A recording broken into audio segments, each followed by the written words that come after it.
वंदे मातरम। विद्यार्थियों, शिक्षक साथियों और अभिभावकों, माध्यमिक शिक्षा बोर्ड राजस्थान अजमेर की तरफ से राज्य स्तरीय प्रतिभा खोज परीक्षा 2024 यानी STSE एग्जाम 2024 है, उसके आवेदन करने का प्रोसेस शुरू हो चुका है। किस तरीके से आवेदन भरे जाएंगे, कौन कौन आवेदन कर सकते हैं और उसके बाद में कितनी छात्रवृत्ति मिलती है, क्या प्रोसेस रहेगा, सिलेबस क्या रहेगा, संपूर्ण जानकारी मैं इस वीडियो में दूंगा।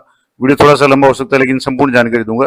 तो जैसे कि आप देख पा रहे हैं, राजस्थान माध्यमिक शिक्षा बोर्ड की साइट पे ये आपको विज्ञप्ति मिल जाएगी, जिसमें पहला तो है 10वीं में अध्ययनरत जो भी छात्र छात्राएं वो फॉर्म भर सकते हैं राज्य स्तरीय खोज परीक्षा STSE 2024 कक्षा 10 के लिए। इसके अलावा राज्य स्तरीय गणित विज्ञान खोज प्रतिभा, इसके लिए कक्षा 12वीं में अध्ययनरत बालक बालिकाएं, और राज्य स्तरीय कला वाणिज्य प्रतिभा खोज परीक्षा 12वीं के अध्ययनरत छात्र छात्राएं भर सकते हैं। अब इसके लिए जो आवेदन है शुरू हो चुके हैं और जो परीक्षा है कक्षा 10वीं और 12वीं में अध्ययनरत जो भी विद्यार्थी है उनका एग्जाम जो है वो 29/6/2025 यानी 29 जून 2025 रविवार को प्रातः 9 बजे से 1 बजे तक राजस्थान के सभी जिला मुख्यालयों यानी 31 जिला मुख्यालयों पर निर्धारित परीक्षा केंद्र पर आयोजित होगा। और इस परीक्षा के लिए जो भी नियम वगैरह है बोर्ड की साइट पर आपको मिल जाएंगे, मैं आपको डिटेल में बता दूंगा।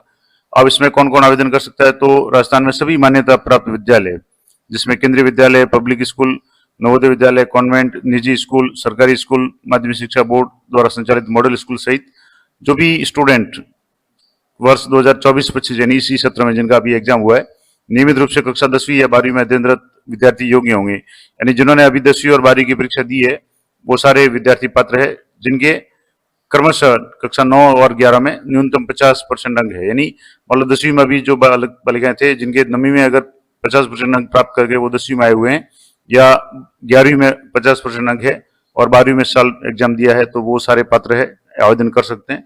अब इसके लिए जो भी संचालित मॉडल स्कूल उच्च माध्यमिक विद्यालय में विज्ञान, वाणिज्य और कला वर्ग में न्यूनतम 80% वाले स्थान प्राप्तांक वाले, तो ये जो एक तो ये तो न्यूनतम योग्यता थी, लेकिन इस परीक्षा में राजस्थान के सरकारी विद्यालयों में राजकीय माध्यमिक शिक्षा द्वारा संचालित मॉडल स्कूल सहित माध्यमिक उच्च माध्यमिक विद्यालय के विज्ञान, वाणिज्य और कला वर्ग में न्यूनतम 80% प्राप्तांक वाले प्रथम 50-50 स्थान प्राप्त करने वाले विद्यार्थियों को राज्य सरकार द्वारा कक्षा 11 और 12 में रुपए 1225 यानी 1250 रुपए प्रति माह और स्नातक और स्नातकोत्तर की शिक्षा प्राप्त करने तक रुपए 2000 प्रति माह की छात्रवृत्ति दी होगी।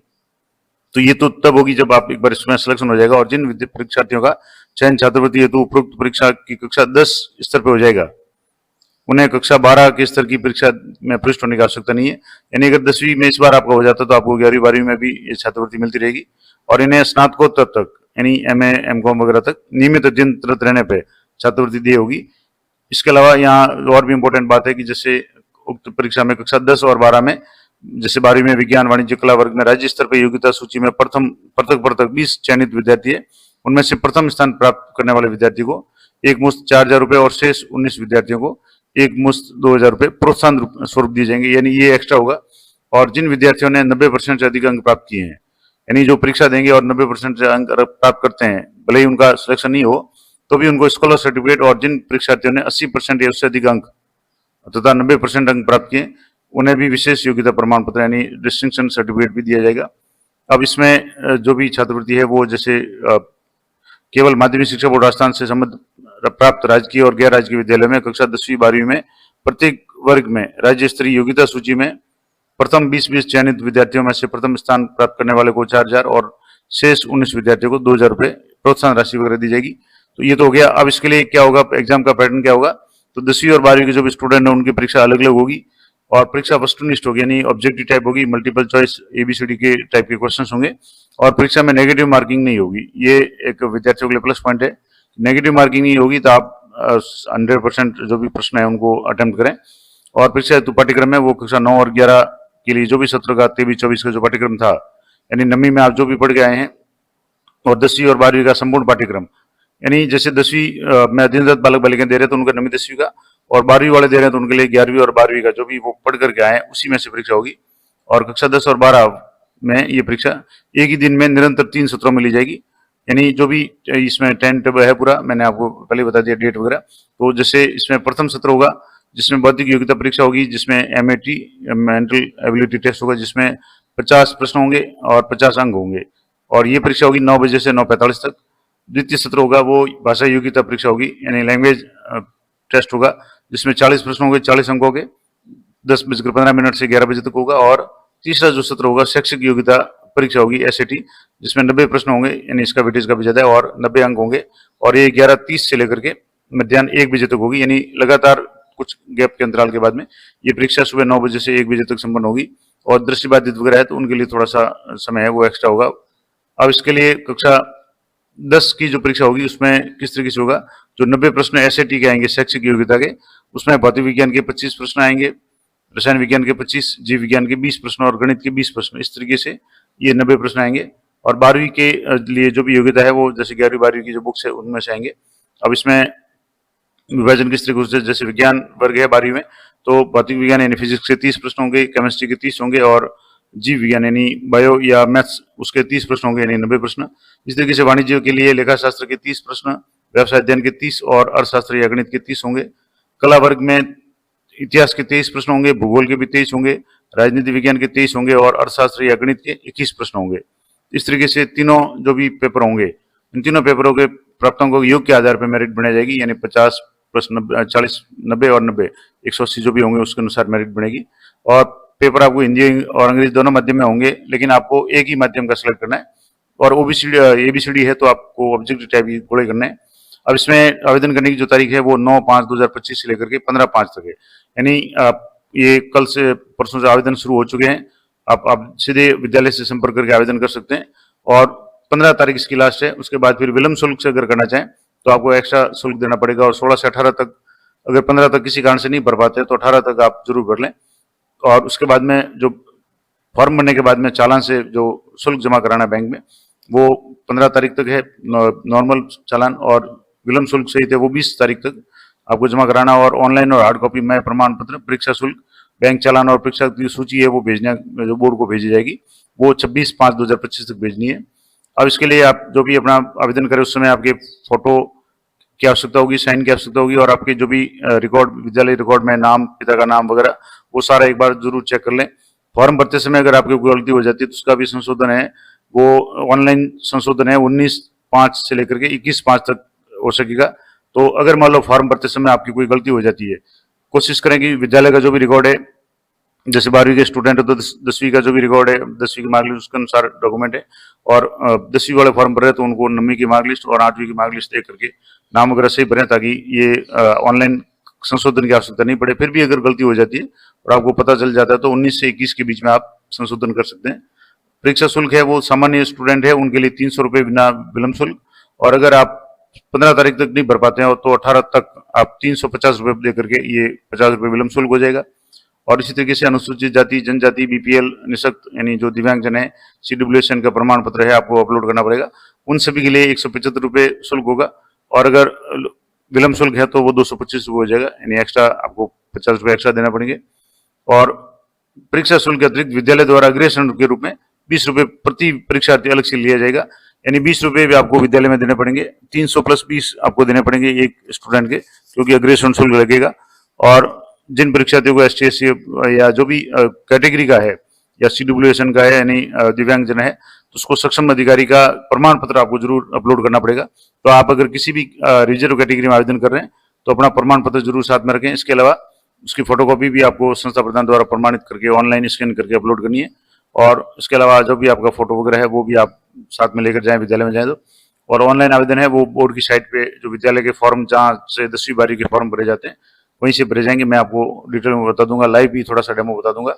अब इसके बाद में छात्रवृत्ति है, आपको पता है इसमें डिटेल्स जो भी राज्य स्तरीय मेरिट होगी, इसमें माध्यमिक और उच्च माध्यमिक दोनों स्तर पर पृथक पृथक 50-50 स्थान प्राप्त करने वाले, न्यूनतम 80% और 80% से अधिक प्राप्तांक करने वाले जो भी परीक्षार्थी है उनको 11वीं और 12वीं तक 1250 रुपये प्रति माह, और स्नातक और स्नातकोत्तर तक नियमित पढ़ाई करने पर 2000 रुपये प्रति माह देय होगा। यानी अगर आपका 10वीं में इस बार सिलेक्शन हो जाता तो 11वीं 12वीं में आपको प्रति महीना 1250 रुपये मिलेंगे, और कॉलेज करने पे BA MA करने पर आपको 2000 रुपये प्रति माह मिलेंगे। इस तरीके से ये पूरा नोटिफिकेशन आप एक बार देख लें। सवाल जो होंगे वो मेंटल एबिलिटी के, जो आपके 9वीं 10वीं या 11वीं 12वीं की जो भी पाठ्य पुस्तक है उससे संबंधित होंगे, मैंने पहले बता दिया। अब इसमें पात्रता है तो कोई भी स्टूडेंट जो राजकीय या निजी विद्यालय में, नवोदय में कहीं भी है वो आवेदन कर सकता है, जिसके 9वीं और 11वीं में कम से कम 50% होने चाहिए।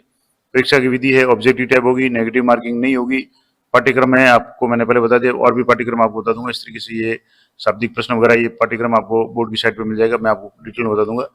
फॉर्म जमा जो कराना है वो 9 मई से 15 मई तक जरूर करवा लें, और उसके बाद में जो चालान है वो भी आपको 17 मई तक करना है। चालान है आपके विद्यालय से हो जाएगा, तो आप विद्यालय में 9 से 15 मई तक आप जरूर संपर्क कर लें।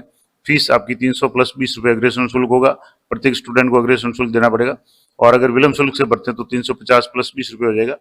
और परीक्षा है वो 29 मई 2025 को, यानी मई माह के इसी महीने में अंत में होगी, तो आपके पास में बहुत कम समय है तैयारी का। तो अगर आप आवेदन करना चाहें तो जरूर आज से तैयारी शुरू कर दें। परीक्षा केंद्र आपके जिला मुख्यालय पे होगा, और अन्य जो भी सामान्य निर्देश है ये सारा आप विद्यालय पे जहाँ संपर्क करेंगे तो वो आपको बता देंगे। तो ये तो हो गया आपके किस तरीके से आपको फॉर्म वगैरह भरना है, वो सारा हो गया। अब बोर्ड की साइट पे जाएंगे तो यहाँ से इस तरीके से जो मेन बोर्ड की साइट है, यहाँ आप नीचे स्क्रॉल करेंगे तो यहाँ आपके सामने STSE 2024 ये लिखा हुआ है, यानी यहाँ पे आपको क्लिक करना है। ये आवेदन करेंगे विद्यालय स्तर पे, उसके लिए है। यहाँ से जैसे ये विद्यालय कोड जहाँ से आपने बोर्ड के फॉर्म भरे थे वहां से आपको लॉगिन करना है, और जैसे लॉगिन करेंगे आपके यहाँ 2 तरह के ऑप्शन आएंगे, STSE कक्षा 10वीं और कक्षा 12वीं। अगर 10वीं के किसी स्टूडेंट का फॉर्म भरना है तो आप यहाँ से फिल फॉर्म में व्यू फिल्ड फॉर्म भरे हुए यहाँ से देख सकते हैं, और व्यू जनरेटेड चालान किस तरीके से भरेंगे वो भी आप देख सकते हैं। तो जैसे फिल फॉर्म में अगर फॉर्म भरना चाहें तो यहाँ से इस तरीके से आपको ये स्टूडेंट का इसमें नाम, विद्यार्थी का, माता का नाम, पिता का नाम, जन्म तिथि शब्दों में अपने आप आ जाएगी। जेंडर भरना है, मीडियम हिंदी या इंग्लिश भरना है, और LCT पेपर यानी आपको पेपर किस भाषा में चाहिए तो वो आप हिंदी इंग्लिश जो भी भर लें। इसके अलावा किसी कैटेगरी में है, ब्लाइंड, हैंडीकैप वगैरह, दिव्यांग है तो यस करना है, अन्यथा नो कर देना है। BPL है तो हाँ या नो, आर्थिक रूप से कमजोर यानी EWS सर्टिफिकेट है तो यस, अन्यथा नो कर देना है। आपकी कास्ट क्या है वो आपको एंटर करना है। इसके अलावा आपको सारा एड्रेस एंटर करके स्टेट एंटर करना है, और विद्यार्थी का आधार कार्ड आपको साथ में ले जाना विद्यालय में। इसके अलावा जनाधार कार्ड भी आपको ले जाना है, वो भी एंटर करना पड़ेगा। इसके अलावा अभिभावक का मोबाइल नंबर है, विद्यार्थी या अभिभावक की ईमेल ID है। इसके बाद में आपके अगर मान लो 10वीं के लिए भर रहे हैं तो नवी में आपके कितने कौन से साल में नवी की, जैसे मान लो गत साल की हुई है तो ये 23 आ जाएगा या 24 आ जाएगा जो भी है। उसके बाद में आपके नवी के रोल नंबर है, मैक्सिमम मार्क्स कितने प्राप्त किए, यानी कक्षा 9 की मार्क लिस्ट आपको लेके जाना है। और अगर 12वीं का फॉर्म भरेंगे तो आपको 11वीं की मार्क लिस्ट लेकर के जाना है, और यहाँ रिजल्ट आपका क्या रहा है ये सारा भरेंगे। उसके बाद में आपको फोटो और हस्ताक्षर है वो भी आपके अपलोड होंगे, तो अपना फोटो और साइन जो भी व्हाइट पेपर पे ब्लैक पेन से साइन करना है। साइन है वो सफेद कागज पे काली स्याही या मार्कर पेन से करना है। तो ये साइन और फोटो है, जैसे 20 KB से 100 KB के बीच में फोटो है वो आपको उपलब्ध कराना है, तो वहाँ आपके जो भी सर है वो स्कैन करके इसको अपलोड कर लेंगे। इसी तरीके से साइन भी आपको अपलोड करने हैं, तो ये इसमें ऑप्शन आ जाएगा। अब यहाँ से जैसे किसी भी विद्यार्थी को मैं एक डेमो के रूप में आपको बता रहा हूँ, यहाँ से जैसे मैं एक विद्यार्थी को यहाँ से जैसे ABCD विद्यार्थी का नाम है, माता का नाम कोई भी है, उसके अलावा फादर का नाम मान लो जैसे कोई भी फादर का नाम हो गया। अब डेट ऑफ बर्थ आपको उसकी सिलेक्ट करनी है, तो डेट ऑफ बर्थ जो भी आपकी यहाँ होगी इस तरीके से आपको यहाँ डेट ऑफ बर्थ सिलेक्ट करेंगे तो आपके शब्दों में अपने आप आ जाएगी। मैं जैसे एक स्टूडेंट की यहाँ से कर रहा हूँ, तो अब यहाँ से जैसे मान लो किसी स्टूडेंट की यहाँ मान लो 2010 है तो यहाँ से इस तरीके से ऑटोमेटिक यहाँ डेट आ जाएगी। जेंडर आपको जैसे सेलेक्ट कर लिया, मीडियम हिंदी कर लिया, भाषा हिंदी कर लिया, दिव्यांग है तो यस, अन्यथा आपको नॉट एप्लीकेबल पे यहाँ क्लिक करना है। उसके बाद में आपको BPL है तो यस, अन्यथा नो पे क्लिक करना है। अब मान लो जैसे कमजोर वर्ग से है हाँ या ना ये कर देना है। उसके बाद में कास्ट उसकी है तो सामान्य है, माइनॉरिटी है, ST SC OBC है जो भी है, यहाँ से आप उसको सिलेक्ट कर लें। अब मान लो जनरल करेंगे तो कुछ नहीं है, और अगर मान लो ST का या SC का करेंगे तो आपको कास्ट सर्टिफिकेट वो अपलोड करना पड़ेगा। तो आप किसी भी श्रेणी में आवेदन कर रहे हैं यानी रिजर्व श्रेणी में, तो आपको जाति प्रमाण पत्र भी आपको साथ में लगाना है। दिव्यांग श्रेणी करें तो दिव्यांग का सर्टिफिकेट भी आपको चाहिए। इसके अलावा आपको यहाँ पूरा अपना जो भी है वो एड्रेस वगैरह है वो आपको यहाँ फीड करना है। यहाँ से जैसे जो भी एड्रेस है वो आपको फीड करना है, और एड्रेस फीड करने के बाद में आपको यहाँ से अपना स्टेट सेलेक्ट करना है। इसके बाद में कस्बा सेलेक्ट करना है, तो जो भी गली वगैरह है, गली नंबर वगैरह आप यहाँ से जो भी भरना चाहें वो भर लें। अब यहाँ आपके नाम वगैरह है वो आप यहाँ से देख लें, जो भी ये मैं सिर्फ आपको डेमो के रूप में बता रहा हूँ। तो यहाँ जो भी आपका है वो आप यहाँ से भरने के बाद आपको फोटो वगैरह ये अपलोड करना है। कक्षा 11वीं के रोल नंबर या 10वीं के रोल नंबर वगैरह, फोटो वगैरह ये सारे आपको उपलब्ध करवाने के यहाँ से सबमिट करेंगे। सबमिट करने के बाद में व्यू फील्ड फॉर्म में जाएंगे, तो जो भी फॉर्म भरे हुए हैं वो विद्यालय स्तर पर यहाँ शो हो जाएंगे। उसके बाद में आपको यहाँ से डाटा लॉग करके क्रिएट चालान करना है। जितने भी फॉर्म होंगे उनका चालान क्रिएट करना है, और चालान के साथ में 20 रुपये प्रति विद्यार्थी अग्रेसन शुल्क है वो भी आपको देना पड़ेगा। तो वो चालान आप ऑनलाइन और ऑफलाइन जैसे भी होगा वो कर सकते हैं। जरूरत होगी तो मैं आगे वीडियो में फॉर्म लाइव करके बता दूंगा। अभी आपको जो इम्पोर्टेंट जानकारी थी मैंने आपको बता दी किस तरीके से आपको ये करना है, और इसके लिए लास्ट तारीख है, इसको आप जरूर ध्यान रखें। जो आवेदन की लास्ट तारीख है 15 मई है, उससे पहले पहले आवेदन कर लें और 17 मई तक आप चालान वगैरह वो विद्यालय स्तर से हो जाएगा। तो आप अगर आवेदन करना चाहते हैं, कोई भी स्टूडेंट या अभिभावक या शिक्षक साथी इस वीडियो को देख रहे हैं और आपके नज़र में अगर कोई भी बच्चा इस बार कक्षा 10वीं और 12वीं में जिसने बोर्ड की परीक्षा दी है वो इंटेलिजेंट है और राज्य स्तरीय मेरिट में आ सकता है और प्रतिमाह छात्रवृत्ति प्राप्त करना चाहता है, तो उसको जरूर आवेदन करवाएं और 29 तारीख को एग्जाम होगा, उसमें जरूर भाग लें ताकि उसको आगे के पढ़ाई के लिए नियमित रूप से प्रति माह 1250 रुपये और कॉलेज के लिए 2000 रुपये प्रति माह है वो छात्रवृत्ति मिलती रहे। तो ये थी संपूर्ण जानकारी। अधिक से अधिक जो भी स्टूडेंट्स हैं उनके साथ शेयर करें और ये पूरी पीडीएफ मैं आपको टेलीग्राम चैनल पे दे दूंगा और मेरे टेलीग्राम चैनल का लिंक आपको मेरे प्रत्येक वीडियो के डिस्क्रिप्शन में मिल जाएगा, तो वहां से देख सकते हैं या सीधे आप बोर्ड की साइट पे जाकर के यहाँ से ये एसटीएससी का जो नोटिफिकेशन है ये साइट पे जाएंगे और यहाँ से आपको विज्ञप्ति है एसटीएससी की यहाँ से मिल जाएगी, इंस्ट्रक्शन मिल जाएगी, सैंपल फॉर्म आपको यहाँ से अगर चाहें तो यहाँ से सैंपल फॉर्म भी आपको मिल जाएगा। इस तरीके से ये फॉर्म यहाँ से ये डाउनलोड हो जाएगा। तो अगर ये फॉर्म आप विद्यालय से या आप अपने स्तर पे भर करके अगर दे देंगे तो आपको जो भी आवेदन करने में आसानी रहेगी। अपना फोटो और साइन यहाँ करना है, इसके बाद में जो भी आपके एड्रेस वगैरह सारी डिटेल्स है ये आपको इंटर करनी है। एक 10वीं का फॉर्म है, एक 12वीं का है, या आप सीधे ही विद्यालय से संपर्क करेंगे तो आपके जो भी सर है वो आपको सहायता कर देंगे। तो ये संपूर्ण जानकारी थी। इसी तरह की लेटेस्ट अपडेट जानकारी के लिए चैनल बने रहें। मिलते हैं नेक्स्ट वीडियो में, तब तक जय हिंद, जय भारत।